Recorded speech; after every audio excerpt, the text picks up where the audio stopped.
दोस्तों, अगर हमारा मन खाली हो जाए तो हम उसमें कुछ ऐसी चीज डाल सकते हैं, कुछ ऐसे विचार डाल सकते हैं जिससे हम अपने मन की बकबक को शांत कर सकते हैं।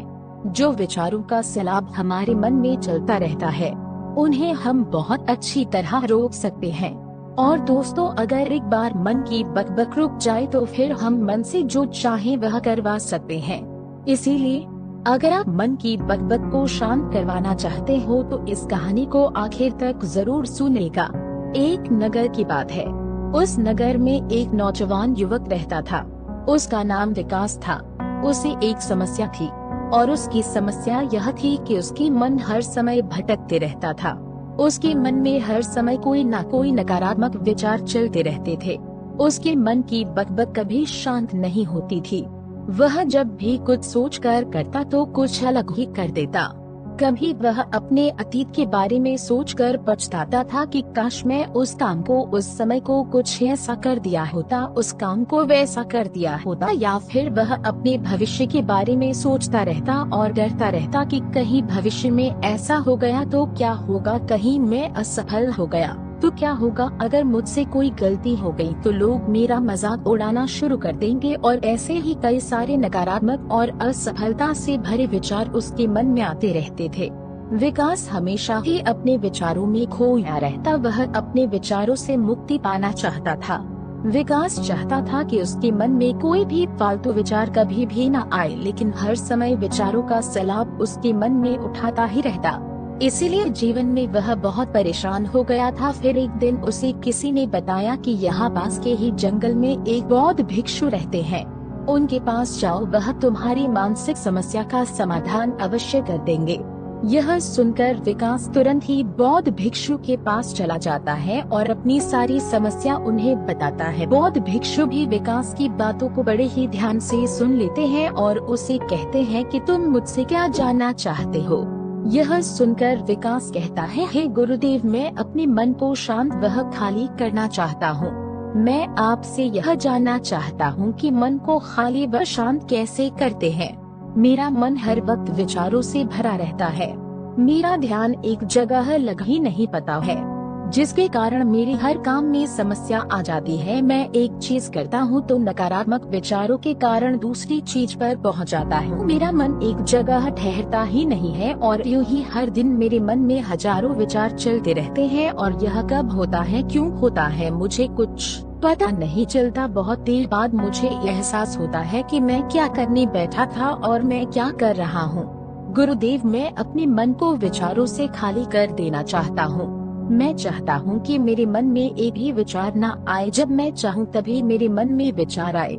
फिर बौद्ध भिक्षु ने कहा, किसी समस्या का समाधान तभी निकल सकता है जब हम उस समस्या की जड़ तक पहुँच जाते हैं, समस्या को ठीक से समझते हैं और जानते हैं।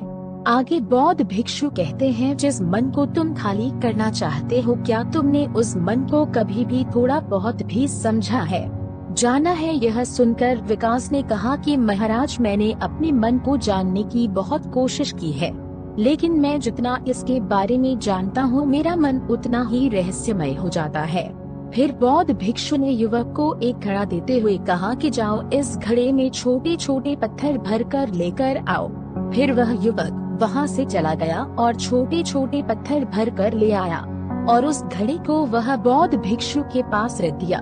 फिर बौद्ध भिक्षु ने उस युवक से कहा कि इस घड़े को तुम अपना मन समझो और इस घड़े में भरी पत्थरों को अपने विचार समझो। अब इस घड़े में और पत्थर डालो। उस युवक ने घड़े में और पत्थर डालना शुरू किया।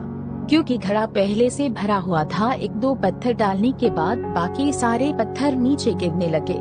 फिर बौद्ध भिक्षु ने युवक से कहा, जरा ध्यान से देखो, अब घड़े में पत्थर नहीं आ रहे हैं बल्कि पत्थर नीचे गिर रहे हैं, क्योंकि यह एक घड़ा है।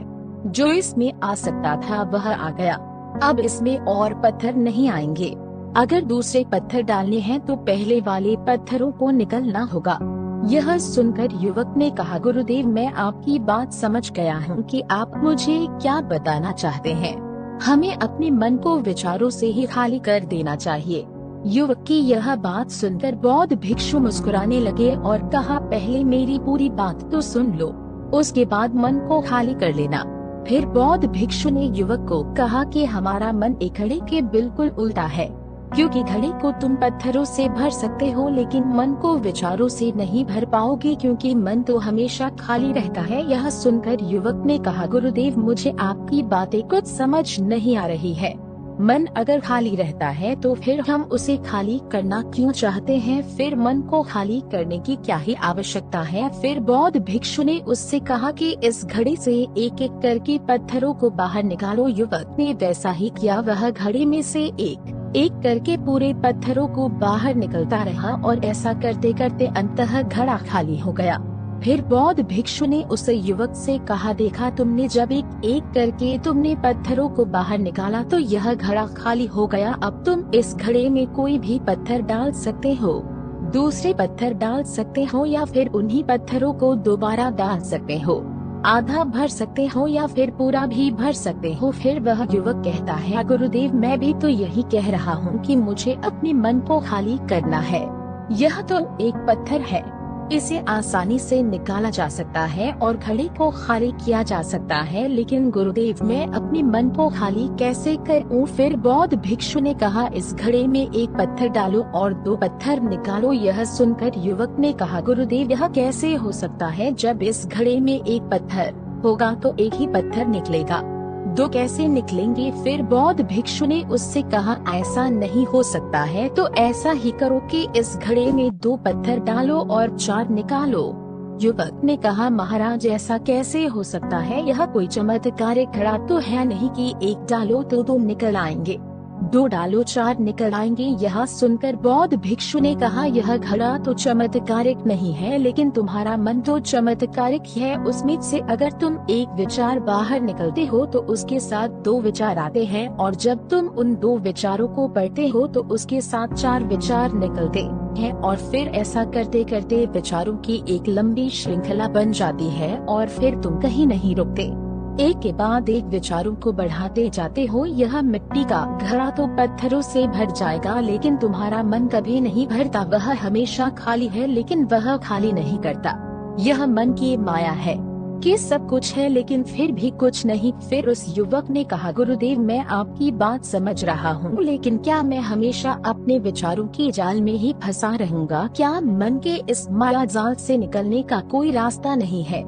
फिर बौद्ध भिक्षु ने कहा, इस मिट्टी के घड़े में आधे पत्थर भर दो। फिर उस युवक ने ऐसा ही किया। फिर बौद्ध ने कहा, अब इन पत्थरों में से कोई एक पत्थर की एक छोटी सी मूर्ति बनाकर मुझे दे दो, मैं जानता हूँ कि तुम एक अच्छे कलाकार हो। युवक ने एक पत्थर निकाला और उस पत्थर को बौद्ध भिक्षु के सामने ही तरसने लगा। पत्थर को तरसते वक्त उसे लगा कि यह पत्थर अच्छा नहीं है। फिर उसने दूसरा पत्थर घड़े से निकाला, लेकिन उसे वह पत्थर भी पसंद नहीं आया। फिर उसने तीसरा पत्थर निकाला, लेकिन वह तीसरा पत्थर भी उसे पसंद नहीं आया, उसका रंग अच्छा नहीं था। ऐसा करते करते युवक ने सारे ही पत्थरों को बाहर निकाल दिया। उस युवक को ऐसा करते हुए बौद्ध भिक्षु बड़े ही ध्यान से देख रहे थे। फिर बौद्ध भिक्षु उससे कहा कि जो तुमने सबसे पहले पत्थर निकला था, उस पत्थर को यह समझकर तराशे कि इसके बाद तुम्हारे पास कोई और पत्थर नहीं है और यह एक ही पत्थर तुम्हारे पास है। फिर उसी युवक ने जैसा गुरुदेव ने कहा, इस पत्थर को लेकर तरसना शुरू किया और उसने उस पत्थर से एक बहुत ही सुंदर मूर्ति बनाई और बौद्ध भिक्षु को भेंट की।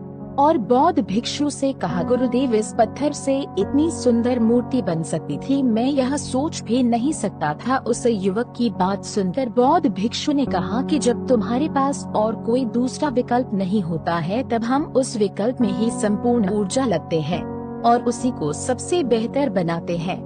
और जब हमारे पास कई सारे विकल्प होते हैं तो हम पत्थर चुनते भी नहीं और मूर्ति बनती भी नहीं। हमारा मन भी एक विचार के पीछे हजारों विकल्प खोल के रख देता है और एक मुख्य विचार को छोड़कर उन हजारों फालतू के विचारों में उलझकर हम रह जाते हैं। फिर उस युवक ने कहा, गुरुदेव मैं आपकी बातों को बहुत अच्छे से समझ गया हूँ, लेकिन अब मुझे क्या करना चाहिए? कृपया आप मेरा मार्गदर्शन करें। बौद्ध भिक्षु ने इस युवक से कहा कि मन को खाली करना, साफ करना एक दो दिन का काम नहीं है, यह बहुत लंबी प्रक्रिया है। तो क्या तुम इसके लिए तैयार हो? तब युवक कहता है, जी गुरुदेव तैयार हूँ, चाहे कितनी भी लंबी प्रक्रिया क्यों ना हो। फिर बौद्ध भिक्षु ने युवक से कहा कि मन को खाली और को नकारात्मक विचारों से दूर रखने के 6 तरीके हैं। आओ उन्हें एक एक करके समझते हैं। पहला तरीका है कि ऐसे लोगों का साथ छोड़ दो जो तुम्हें कमजोर, पिछड़ा हुआ, लक्ष्यहीन महसूस करते हैं। अक्सर हमारे आसपास ऐसे लोग होते ही हैं जो हमसे ऊपर होते हैं और इसी पद और धन के घमंड में वह अपने नीचे के लोगों को कुछ भी नहीं समझते। इसीलिए ऐसे लोगों के पास रहना ही नहीं चाहिए और ऐसे लोग अपने से छोटे लोगों को हमेशा यही महसूस करते हैं कि आप कितने छोटे हैं और इसीलिए वह छोटे लोग अपने जीवन में कुछ बड़ा हासिल कर ही नहीं सकते।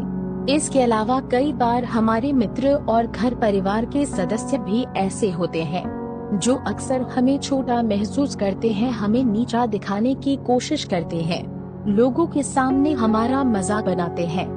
तो ऐसे लोगों से जितना दूर हो सके उतना दूर रहो। यह लोग ऐसे होते हैं कि तुम्हारी नजरों से तुम्हारी गरिमा को दूर करके तुम्हें लक्ष्यहीन बनाते हैं और फिर तुम्हें खुद की काबिलियत पर शक होना शुरू हो जाता है। तुम्हारे अंदर खुद के प्रति नकारात्मक भावनाएं आ जाती है और यह नकारात्मक विचार तुम्हें मानसिक तनाव और चिंता की ओर ले जाते हैं। फिर बौद्ध भिक्षु दूसरा तरीका बताते हुए कहते हैं कि तुम बहुत ही काम और चुनिंदा लोगों को ही अपना मित्र बनाओ। ऐसे लोगों को ही अपना मित्र बनाओ जिससे तुम कुछ सीख सकते हो, जिनकी तुम इज्जत कर सकते हो, जो तुम्हारी भावनाओं को समझ सके, जिनकी सोच तुमसे मेल खाती हो, जो जीवन में तुम्हें आगे बढ़ाने में सहायता करे। हमारे जीवन और चरित्र में हमारे माँ बाप के बाद हमारे मित्रों का ही सबसे ज्यादा योगदान होता है, इसीलिए मित्रों का सही होना भी बहुत आवश्यक है। ऐसा कहा भी जाता है, तुम उन 5 लोगों का प्रतिबिंब हो जिनके साथ तुम सबसे ज्यादा वक्त बिताते हो। अगर तुम्हारे आसपास के 5 लोग जिनके साथ तुम सबसे ज्यादा वक्त बिताते हो वह ईमानदार हैं, तो तुम भी धीरे धीरे ईमानदार होना शुरू कर दोगे। और अगर वह 5 लोग अमीर हैं तो तुम भी धीरे धीरे अमीर बनना शुरू कर दोगे। कहने का अर्थात यही है कि तुम वैसा ही बन जाते हो जिस तरह के लोगों के साथ तुम अपना समय व्यतीत करते हो। किसी महान दार्शनिक ने कहा था कि तुम मुझे किसी भी इंसान के मित्रों से मिलवा दो, मैं उसके मित्रों को देखकर उस इंसान का भविष्य बता दूंगा। हमारी सबसे बड़ी समस्या यह है कि हम लोगों को ना नहीं बोल पाते हैं, जिन लोगों के साथ हम रहना पसंद भी नहीं करते हैं। न चाहते हुए भी हमें उन नकारात्मक लोगों के साथ वक्त बिताना पड़ता है। इसीलिए सबसे पहले हमें अपनी जिंदगी में उन लोगों को न कहना आना पड़ेगा जिनके साथ रहकर हमें लगता है कि यह हमारी जिंदगी खराब कर रहे हैं। अगर यह हमारे जिंदगी में ना हो तो शायद हम ज्यादा खुश रहेंगे। बौद्ध भिक्षु आगे कहते हैं, तीसरा तरीका है कि तुम कभी भी अपना अतीत नहीं बदल सकते, लेकिन तुम अपना भविष्य अवश्य बदल सकते हो। इसीलिए तुम्हें पूरी तरह से वर्तमान में रहते हुए उन चीजों पर, उन कामों पर ध्यान दो जो तुम्हारे नियंत्रण में है, जिन्हें तुम आज कर सकते हो, अभी कर सकते हो।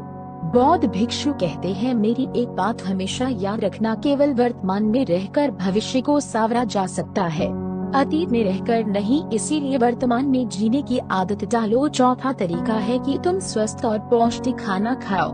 हमारा शरीर ऊर्जा से चलता है और हम जैसा खाना खाएंगे वैसे ही ऊर्जा हमारे शरीर को मिलेगी। अगर हमारा शरीर स्वस्थ नहीं रहेगा तो हमारा मन स्वस्थ कैसे रहेगा? जब शरीर कमजोर वह बीमार रहता है तो मन में कई सारे नकारात्मक विचार आते हैं और स्वस्थ शरीर में स्वस्थ दिमाग का वास होता है। इसीलिए शरीर के स्वास्थ्य को मजबूत रखना हमारी जिम्मेदारी है।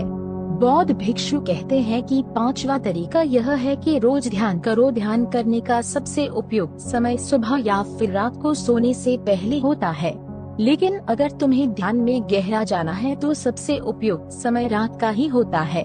रात में सोने से पहले ध्यान करने से नींद में भी सुधार होता है और बहुत गहरी नींद आती है। ध्यान करने के लिए तुम अपनी सांसों पर ध्यान केंद्रित कर सकते हो या फिर तुम अपने मन में उठने वाले विचारों पर भी अपना ध्यान केंद्रित कर सकते हो। मन में उठने वाले विचारों पर ध्यान केंद्रित करने से ध्यान करने वालों का ज्यादा फायदा होता है, क्योंकि इसमें आसानी से गहरे ध्यान में उतरा जा सकता है। अगर तुम ध्यान नहीं कर सकते हो तो रोज खुद के साथ अकेले में वक्त बिताओ।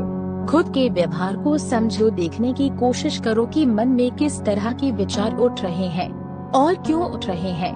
बौद्ध भिक्षु आगे बताते हुए कहते हैं कि छठा तरीका है कि तुम नई नई जगह घूमने जा सकते हो, क्योंकि एक पुरानी कहावत है कि एक लंबी यात्रा आपको 100 किताबों के बराबर ज्ञान देती है।